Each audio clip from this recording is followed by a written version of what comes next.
United Airlines agrees to purchase 15 Boom Supersonic Airlines. United airlines ഇത് നമ്മുടെ ഒരു American company അല്ലേ? അമേരിക്കയിലെ അവിടെ ഒരു ഡൊമസ്റ്റിക് സർവീസ് നടത്തുന്ന കമ്പനിയാണ് United airlines.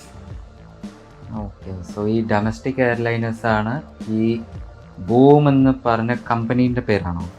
Boom is actually a startup. അവര് സൂപ്പർസോണിക് ഫ്ലൈറ്റുകൾ ഉണ്ടാക്കാനുള്ള ഒരു സ്റ്റാർട്ടപ്പ് ആണ് ആക്ച്വലി ബൂം.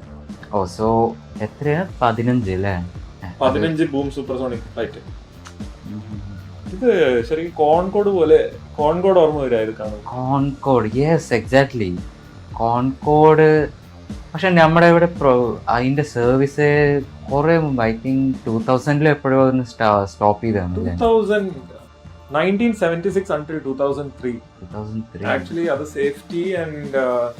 സേഫ്റ്റി റീസൺസ് ഉണ്ടായിരുന്നു. അതുപോലെ തന്നെ എക്കണോമിക് റീസൺസ് ആയിരുന്നു. സേഫ്റ്റി റീസണേക്കാൾ കൂടുതൽ എക്കണോമിക് റീസൺ കൊണ്ടാണ് കോൺകോഡ് അടച്ചുപൂട്ടിയത്.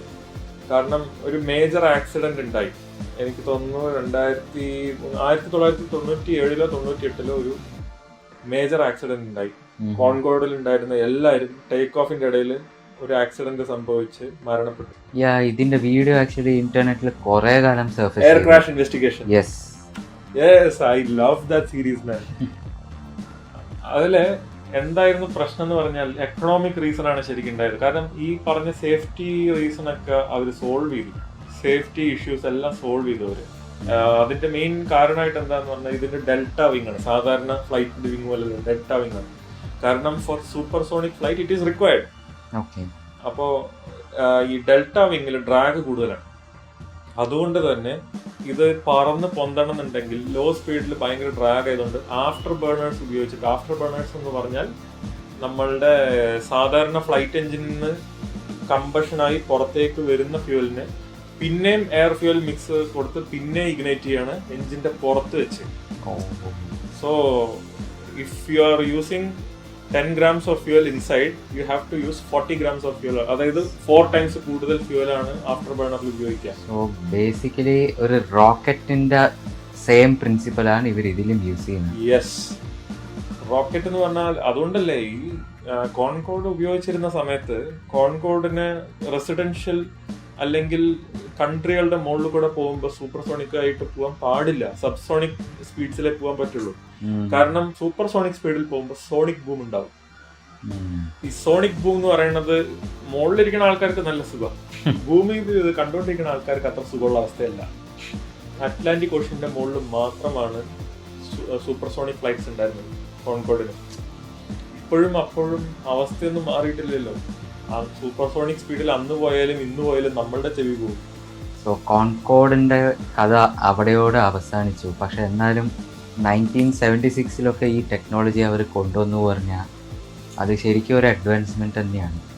അഡ്വാൻസ്മെന്റ് എന്ന് പറഞ്ഞാൽ നീ ഒരു കാര്യം ആലോചിച്ച് നോക്കും. ഫസ്റ്റ് സ്പേസ് എക്സ്പ്ലോറേഷൻ ഏത് വർഷത്തിലായിരുന്നു? അത് ഇതിലും പഴക്കത്തിലല്ലേ?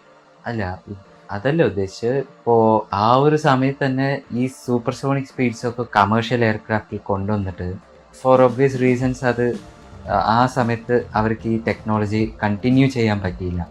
പക്ഷെ ആ ഒരു പീരീഡ് കഴിഞ്ഞിട്ട് നമ്മളിപ്പോൾ വീണ്ടും സൂപ്പർസോണിക് കമേഴ്ഷ്യൽ എയർക്രാഫ്റ്റിലേക്ക് റീഎൻറ്റർ ചെയ്യുന്നു എന്ന് കേൾക്കുമ്പോൾ ഒരു എക്സൈറ്റ്മെന്റ് ഉള്ളിലുണ്ട്.